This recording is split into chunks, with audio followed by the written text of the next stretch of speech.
I think it's, before we do get started, I think it's a really interesting part of our industry and where this has gone from a few years ago, that we're now talking about building OS and how people actually properly interacting with those systems and how those issues are starting to come together. It's something that's a core focus for what we're doing at Ridley right now. It's actually something I can't show you today on that side, but we're really excited about where that's going and what's happening in that space. And I love that it's like with what, I guess, green and sustainability that then moved into the BIM space, that then moved into the smart digital sort of space. So it really is that sort of next part that starts to drive what was BIM into just this little piece in the corner that then fits into the whole broader value proposition and really makes driving that real. So today, what Rush and I got to know each other about a year and a half ago when managing a complex data center for Global Switch up in Sydney. So what we really wanted to do is just take you through, I guess, that process for how that's come together. Because really what that was all about is that, Sumit talked before about, thankfully, BIM is becoming business as usual now. So you're not often talking about, do you do BIM, don't you do BIM? But I think the part that is still, unfortunately, not business as usual is actually doing it well and doing it well with information and following that information right the way through and driving that. And I think one of the few things that we drove on the data center was this whole, digital design and construction. And it's always been a big passion of mine that keep it bloody simple, keep it practical, and make sure you engage the supply chain. So, driving that right the way through to the subcontractors and even the little subcontractors, because the one thing that you can't ever forget is that we can do all this nice, pretty information and nice, pretty drawings and 3D models, but Rush and the guys and all the other subcontractors still have to get shop drawings out that are the next day. So always thinking about that process and how that comes together. So a bit of background. Just take you through a bit of background digital process on the project. Subcontractor workflows that Rush is going to take you through a few things of how that actually went into the field and what happened in that space. And then I'll just show you a couple of things of what's happening next in, I guess, that global data center space and how that's coming together as well. So, speaking of, case study wise, like what Shane just presented then on, you look at the amount of data requirements that came from that last presentation, from the autonomous vehicles, from all the IoT sensors, from all the other parts. And I think the one thing that's very clear in a big space for us within Ridley in the last couple of years is, of course, the global data centers and the whole mobile data traffic for how that's coming together. And I don't think this is anything new for anybody in here, but you look at the change and the rate of change in the last few years of what's happening with data in this space. And we were just up with Global Switch up in Hong Kong on Monday. It was Tuesday, geez, time's flying. But what they've talked us to about is that they've built more data centers in the last 3 years than they had the 10 years before that. And they'll build more data centers in the next 18 months than what they have in the last 15 years on that space, because they actually just can't keep up with the demand of what's coming together. And if we're going to ever make anything like Tesla really for autonomous vehicles really work the way that they need to, then you obviously have to have that interconnected data centers and networks all around the world to really drive that and push that forward. Because the last thing we want is that security doesn't work and firmware upgrades happen all around the place, like what Shane was mentioning with the locks and that side, or B, that the data just tops out and you just stall in your car along the space as well. So Global Switch Data Center in Ultimo. Anyone hasn't seen this one? This is down in Darling Harbour. So you've got the new ribbon project by Grocon that we're also working on just this side of the expressway, Darling Harbour and the bridge over this side, and the Star Casino just over around the corner. So this part, stage one, was built about 5 years ago. And this is stage one, as you can see it here. And then you've got stage two and stage three coming online there. The really interesting part for Global Switch on this story is that they've been pushing a digital agenda for the last 5 years. And unfortunately, fortunately, we succeeded in delivering for them on this project, but it's taken them 5 years to actually get to this space because they needed to just think about what was simple and what was practical and what could be pushed through that whole supply chain. So before we go too much further, thanks to always takes the supply chain to make all of this happen. It takes the guys who were there before we were, it takes the design teams, it takes the guys who are driving the client to push into this space before we even got there on that side as well. It takes the architects, the engineers. Hutchison were the contractors and our direct client on that project to start with. And then obviously the subcontractors and driving and where they've been. It's all of that work that, like what Shane just mentioned, that it's that work that everyone does in the backgrounds, like what, BSA and all the other subcontractors are doing in the backgrounds before you get to that project that allows you to be able to run and do this in a smarter way. So the challenge here, so Global Switch, they have pretty stringent BIM requirements for what they were asking for and what they've been trying to drive for the last 5 years. And then what you've also got is Hutchison, fantastic guys, one of the most innovative contractors I've worked with in Sydney especially on that side, and some really, really good guys on that side. This was their first major BIM deliverable they've ever, or digital deliverable they've ever had to come across. So they've done a lot of 3D projects before, but smart 3D with smart asset data all hooked into the one space across all their different subcontractors was a new thing for them for what they were doing. And this was our first project with not only with Hutchison but with Global Switch on that side as well. So it was a good learning process for us with understanding how they work. So what it all came down to was really about this, is that, look, we care about BIM, we want BIM, but really just get shit done, make it happen, and get real results. So don't give me any of the fluff, so let's pull it right back. So where this came together and why this was a comment, I guess, is that I'm sure you guys have seen it in a lot of times, but you get a project starting up like this one did. It was meant to start 6 months or a year earlier and started very late. End dates don't ever change on those projects, as they don't. So what you've got is all the subcontractors engaged, ready to go, day one, no detail on what they actually all have to provide and work through just high-level requirements for that side, and unsure how to actually deliver that side. So what do we do? I guess we kept it try to keep it practical for the guys, and I'll let Rush talk about that side and see how that worked for them, but really about simplifying what is the overall requirement. So yes, there's these briefs and BIM plans that go like about this thick, but how do we distill that down to just these bits that you actually really care about, that will deliver the project and still meet the end objectives and client requirements?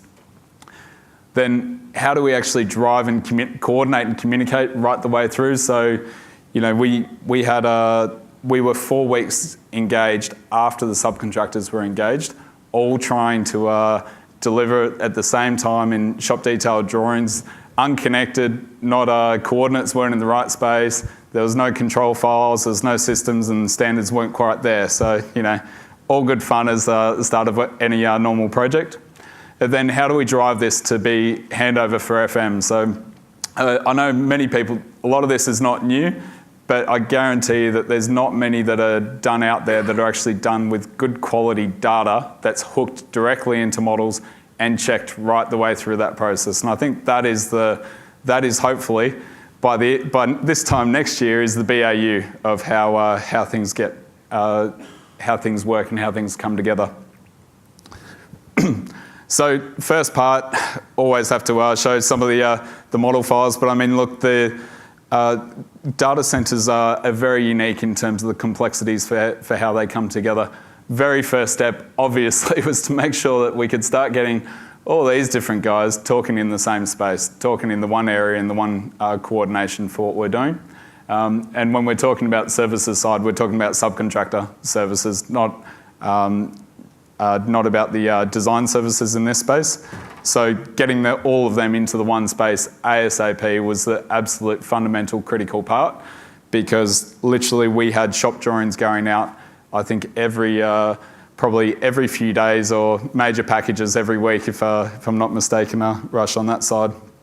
So when you look inside these places, if you're looking down the main corridor there of, I think it was level 4, and you look at the amount of services that get chunked into those corridors and how those come together, how they need to be planned and coordinated, and not only that, but the accuracy of what you have to do in data centers versus a lot of other spaces, that it has to be absolutely spot on for what you're putting together, because not only is it just the geometry side of things for how things need to be precise and put together on that side, but when we talk about the building OS side, like what Shane mentioned, the controls and systems that are in place to drive these buildings to be secure, safe and efficient, that you've got sensors in there that are driving, minute degrees of temperature, and how those are all coming together on, 0.1 degree of a temperature, and systems start to change if you don't have things set up in the right way. So getting this sorted is basically what I would just call, this was just the business as usual side. So that was the easy part. Obviously, clash detection, we never talk, anyone who knows me knows I hate clash, and I think a lot of people probably do in this room. I think Alistair said it very well on that yesterday, that we don't talk about clash a lot of the time, we talk about the issues side. So you don't talk, it's not about the 50,000-ish clashes that you've got, it's actually about the core issues that will drive that project and that stream. And I think the parts are finally starting to get there now with the whole automation process for how that's coming together. I mean, for this project, we were still, as Ridley, we were still as offline in one system, running automated clash, but into an offline report. So we moved that very quickly into Bim Track now for everything we use, and cloud collaboration on that side, and try to run now more automated scripting through those processes, and think they've done an amazing job. One of the few guys that have pulled that together very well in that space. But really, what this was about, it was more about the asset data workflows. So how do you make those automated? How do you make those easy?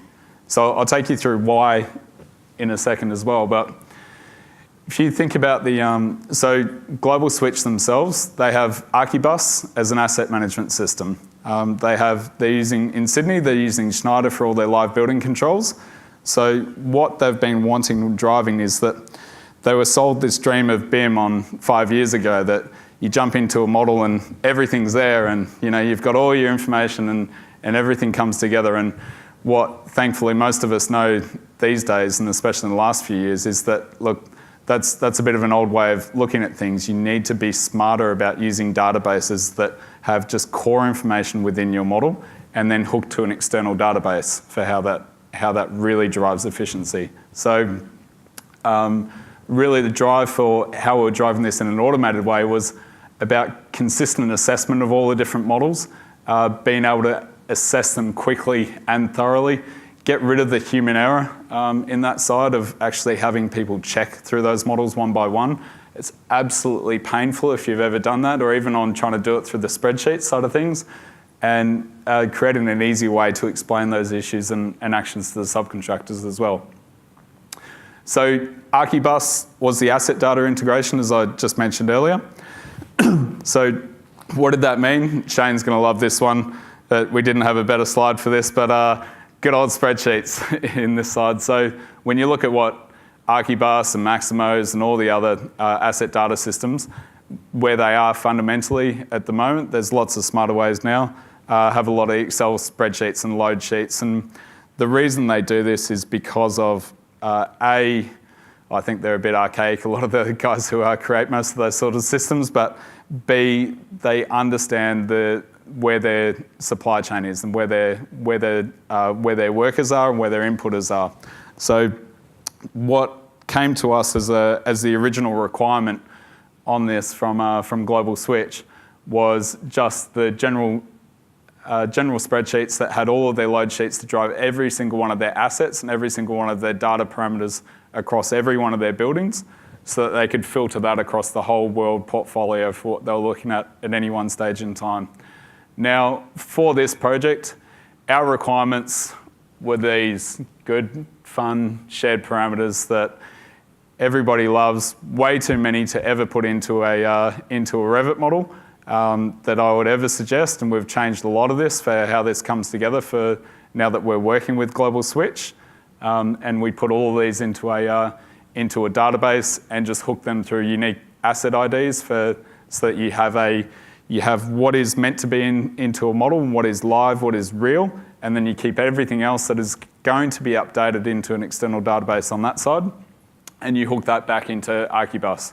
But really, how this works to show anyone else who's interested. So obviously, you've got your equipment ID, your asset IDs, whatever you want to call it, driving through the load sheets, and then drives through sorry, we've missed one there. But anyway, so then when the guys so what you can do and what we drove on this project was, because every single one of them had to be within Revit, we drove it all through a couple of different ways. So one through online asset registered database, and another one just through simple Excel with Bim Link that everyone's relatively familiar with.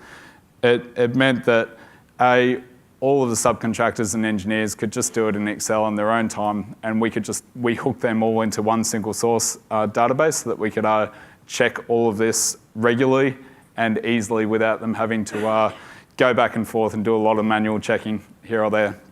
So how did we do that to start with? Dynamo, like Grasshopper, one of the best tools that's been created in that space to really allow the everyday people to really connect and drive smarter workflows for what we're doing. We still use iConstruct quite a lot, like what Alistair mentioned in that space, but really this project was driven mostly through Dynamo. So what you're looking at here is Dynamo chart for mechanical, hydraulic, fire, and electrical. So driving all the different data inputs that come from every single one of the different models when they're uploaded into the system, filtering out all the relevant objects within those models, because obviously not everything's a unique key maintainable equipment item, and then driving all the different data extracted from those models into each of their different parts and checking them, and then actually visualizing the data in each of the different formats. So, we give it to the guys in an Excel spreadsheet, 3D model view, and into a 2D plan that's separated floor by floor analysis and showed them views on each of those different floors and highlighted the areas of equipment that were causing them issues.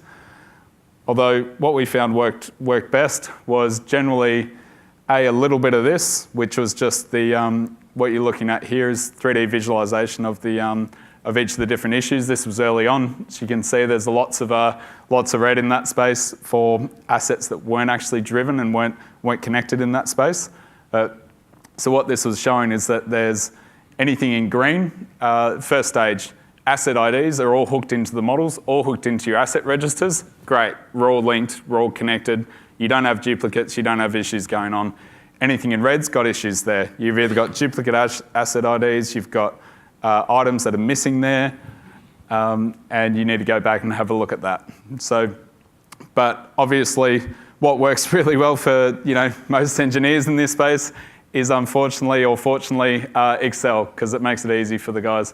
So gives you direct export of every single one of those parts, allows you to come directly out of the model, connect straight to the overall asset registers the guys are creating, and then you've got a link between what's actually happening within the Excel spreadsheets as well as into the 3D models.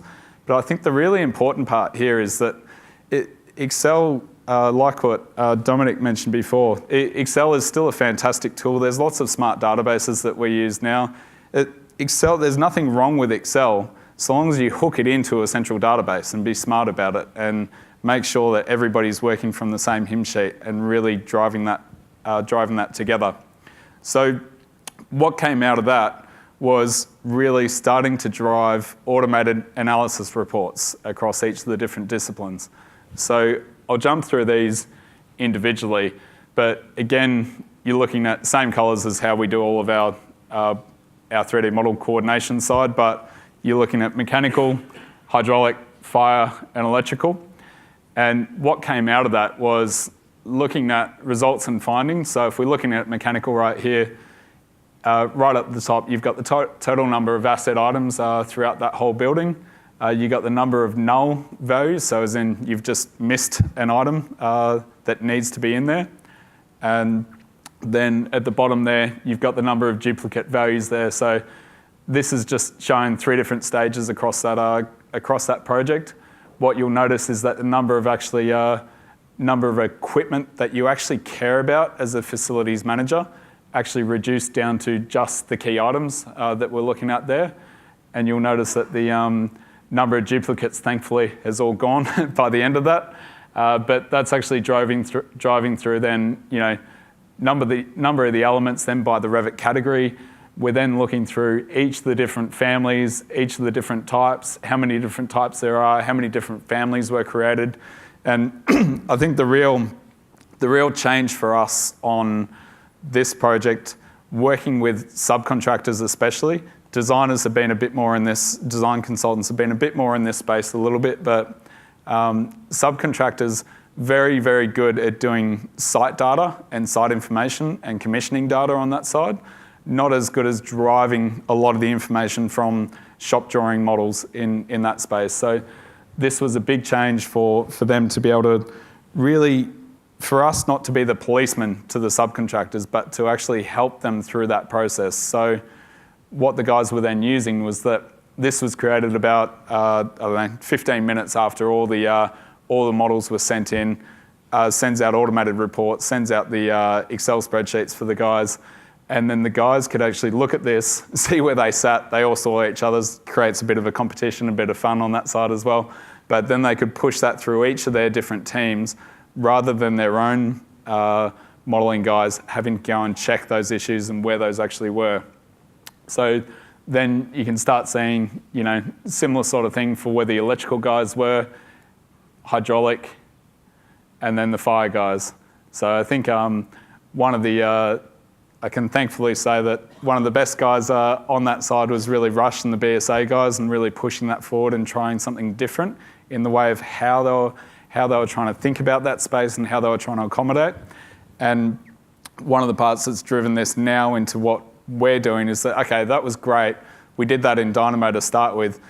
Now we've put that onto a live platform for Global Switch on that side. For what we're doing for their future projects is they can now log into the platform itself and start seeing the mechanical, hydraulic, fire and electrical stats for the parts that they care about. So I'll show you more about some of the other parts that they're driving at the moment, but I'll let Rush now take you through.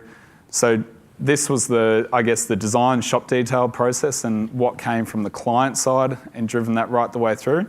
What Rush is going to take you through is then how does that go into the field fabrication and validation on site, and then really where is Global Switch going in the next space as well. Thanks, Dan. Okay, my head's still spinning from Shane's presentation this morning. But so Global Switch was done in, basically stage 1 was already done when we came on board. So we had to effectively work in with whatever was there previously. As far as I'm aware, there was no actual data collected on stage 1. Yeah, it was not trusted. Okay. So obviously audits and stuff needed to be done on that. But we did the design for stage 2 and then design for stage 3, which actually hasn't been installed yet. Just to tell you a little bit about BSA, obviously we're HVAC, fire, and we've got advisory. Got about 2,000 staff throughout Australia. We have a maintain business and a connect business, which is telecommunications, NBN, end-of-line connections, that sort of thing. So we've been working with Ridley's, as Dan said, on the global switch for a year and a half or so.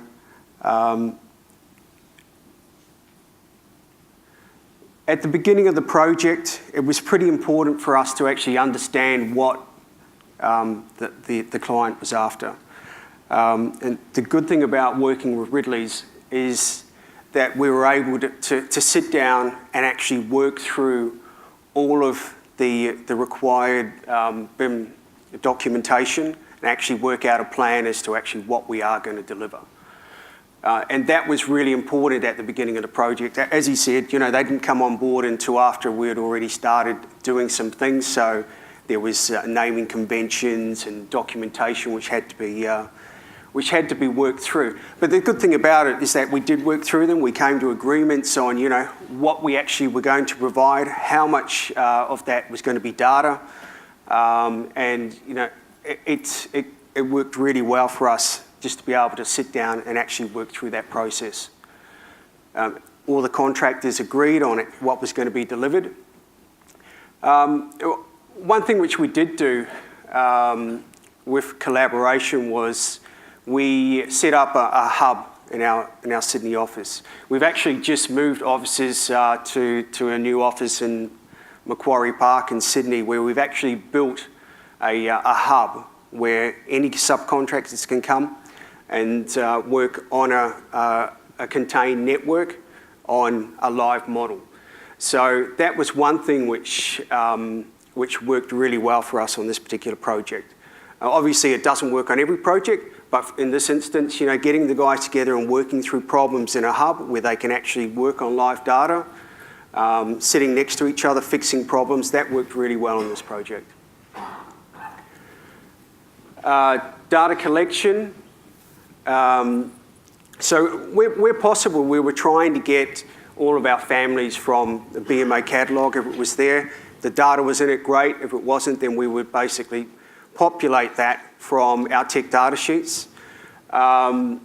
We're in the process of basically creating databases for all of our technical data. And we're always using a BSA unique ID on any items which we put into a model. The reason for that is so that we can track it ourselves. We know what it is. We know, where it is in our databases. One of the main things we use for data collection and actually adding it back into our models was Bim Link. A lot of other ways you can do it now. Just at the beginning of the project, we started using Bim Link, so we stayed with that tool.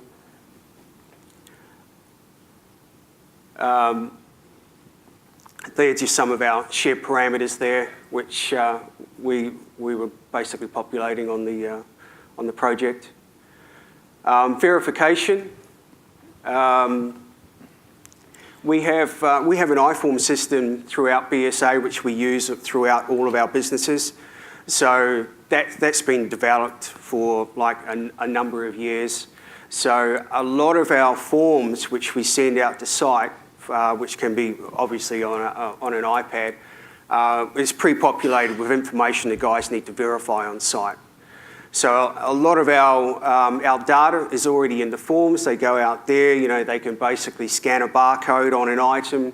They can take a picture of a compliance plate. They can basically punch in a serial number, and then that's captured in the database. So we're continuously trying to pull this information in and collect it, and then we can use that data to ship out to wherever we need it. And obviously, once we've got that data, we can compare it against what's in the model. That's just some of our particular iForms which we use. A pretty basic system, but it does what it needs to do, and it's easy to manipulate. Obviously, model verification, 3D scans. Went out to site, did 3D scans. the problem with some of the 3D scans we were doing is they were very heavy. So we decided that we would trial a Bim trace as a tool to basically do spot checks. That's just basically, you take a few photos, you basically align it within the Navis model, and you can check and you can measure off it. That worked quite well as just a spot check for the model verification. Improvements. So basically that's, that was most of my presentation, was just basically running through those items, which pretty much is reasonably standard for most of the mechanical or construction industry anyway. I still think that collaboration is, for us, a mechanical contractor, and generally always a lead contractor, is collaboration with models. A lot of the time, we're always looking at ways to improve our collaboration with other subcontractors. But in our business, we have a couple of different types of software which we're using, so it's always hard to collaborate in certain circumstances. So, that's always a key issue for us is collaboration. But we always find a workaround. Another issue for improvement is the defined set of naming conventions for shared parameters. We find that every single project we work on has something different.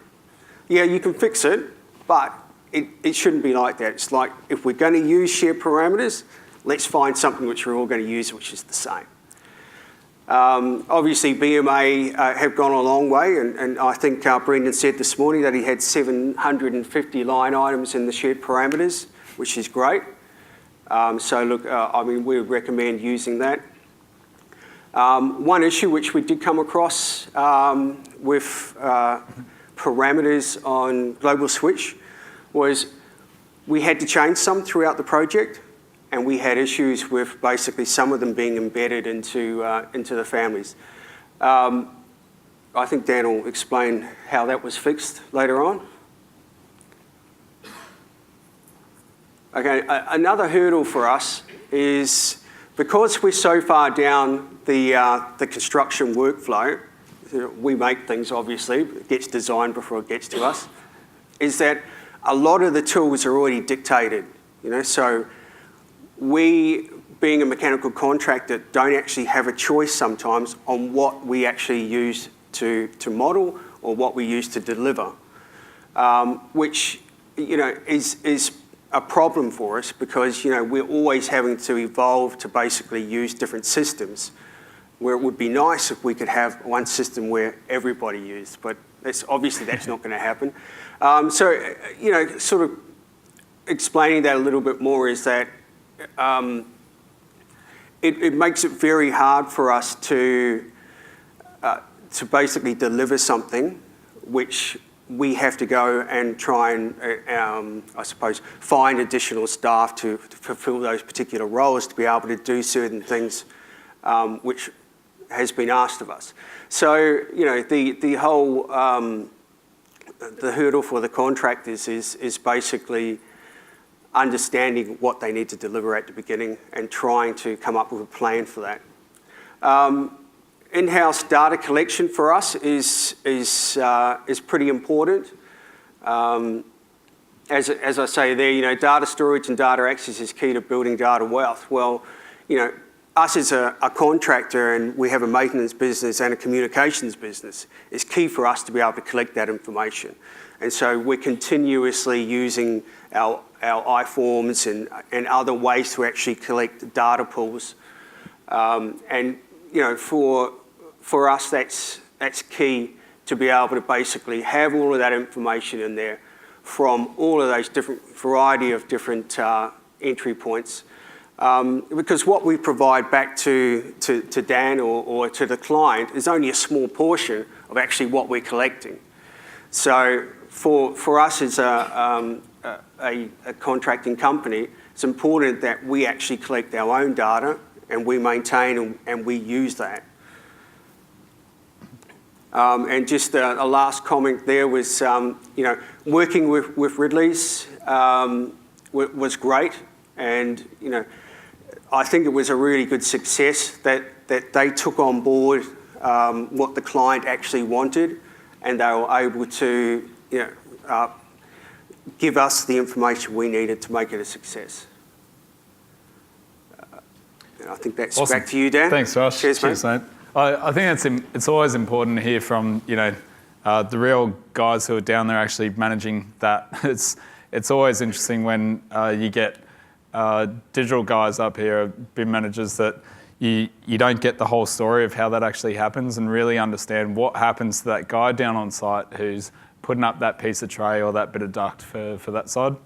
But I think one of the real drivers and results on this project was that Hutchies were able to deliver their separable portion one, so their first package, ahead of schedule. I think that's always a good indication from that part. There's always many other issues for budgets and times and all that sort of stuff, but one of the parts when we talk to the Hutchies guys more than anything, who are great mates of ours now, is that these were their words, which was really about turning it from a box-ticking exercise into really creating that new standard of digital delivery from the team up there. And this actually changed and turned the whole wheels of how they work internally in their business and drive new workflows and new ideas for what they do. So I think that's a really interesting point. So where to next? Like what I alluded to at the start, and like what Shane and others have talked about, it's all about the whole building integration and how somebody actually interacts with that building. And I think you'll see a lot more in this space from, as we'd heard earlier, not just the Autodesk and the Bentleys in that space, but also from the major IT guys around the world right now for what they're looking at. So currently there's integration with Schneider coming together on the live building data, as well as hooking directly back into the Archibus systems and providing that into something that the day-to-day teams actually want and need to use on a day-to-day basis. So that's a really exciting part that is in motion and working right now. We just can't show you anything of it right now today. And I think the next part is that for Global Switch and where are they going? So Hong Kong's their next facility that's up and running right now. So we're up there just at the start of this week, and you've got what you can actually see. This is actually a massive QR code on the side of the building. So it's quite a nice. I was down there on site trying to scan it past as I was walking past. But you realise it only just goes to the Global Switch website at the moment, so it wasn't all that useful just yet. So that first two buildings are built, and now they're pushing on to 3, 4, and 5 past there. What do they care about in this phase is that they're taking all those lessons learned from what we did on Sydney side to the local market in Hong Kong. Very different BIM capabilities and capacity for what happens in that local market for anyone that knows that side. But really one of the key parts they're driving is this whole live reporting from a Global Switch point of view. So what you're looking at here, I guess, is more that portfolio view of what Global Switch wants to see across each one of their different data centers across the world, and then driving that into a live construction reporting. So what I mean by that is actually driving it's not the contractors who are feeding this in. Global Switch is now driving that as a smarter way for what they're doing themselves on a day-to-day basis and keeping watch over what the head contractors and what the subcontractors are doing, and they're walking around and driving that themselves as their own system, because I think data center operators are some of the smartest operators in this space that I've seen. And I think it's a good wake-up call for anyone who's the head contractors or subcontractors in this space to really make sure that if you've installed that piece of duct or that equipment, you better bloody well make sure, if you've said that you've installed it, you better bloody make sure that it is actually installed, because they're now getting the systems and processes in place to start automatically driving that and understanding that process for how that comes together. Not only because they want to make sure that they are drive that whole D&C process, but also because they want to drive a smarter operation space and really be able to not only operate that more efficiently, but offer something extra to their front-end users who are using these data centers and be that point of difference. So it's about all I can show on that side. I'm sure there'll be more next time or in a few months that we can actually publicly release. But thank you very much. I mean, really, whole points were just, how do we drive this to something that's simple? Let's always, I think everybody else often makes BIM really complex and really confusing. How do we actually keep this more into just simple data, simple geometry, drive that as workflows that go across your whole supply chain, and you'll always see the benefits come through on that side. So thank you very much, guys. Thanks, Daniel. That was fantastic.